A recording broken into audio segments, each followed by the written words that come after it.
আমার রোজাদার বান্দার প্রতি সেকেন্ডের বিনিময় আমি লিখবো, আমি, তুমি ভাবতা না। সেই রমজান আমাদের সামনে, এইটাই মনে করাইতে আসছি। বলছি যে কিশোর ভাই, যুবক ভাই, গত 11 মাসের ব্যস্ততা থেকে বাবা, মা, বোন, পর্দার আড়ালের মা, উপস্থিত বয়স্ক চাচা, বাবা, অভিভাবক, সবাই আমরা মুসলমান।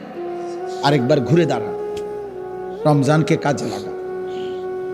রমজান পরিবর্তনের মাস, রমজান হেদায়েতের মাস, রমজান জীবন সাজাইবার মাস, রমজান নিজেকে গড়ে তুলবার মাস, রমজান অফুরন্ত রহমতের মাস, রমজান অফুরন্ত মাগফিরাতের মাস, রমজান কোটি কোটি জাহান্নাম থেকে নাজাতের মাস।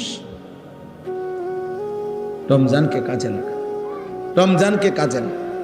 সারা বছরের দুনিয়া, উপার্জন, ব্যবসা, চাকরি, সারা বছরের পড়ালেখা, সব কিছুর চাইতে ব্যস্ততা ছেড়ে রমজানকে ভিন্নভাবে সাজান। আল্লাহ আমাদেরকে তৌফিক দান করে, বলেন আলহামদুলিল্লাহ। তাইলে আমার কথা শেষ। এই 5টা মিনিট ভাই, কেউ যায়েন না, এক্ষুনি দোয়া করছি।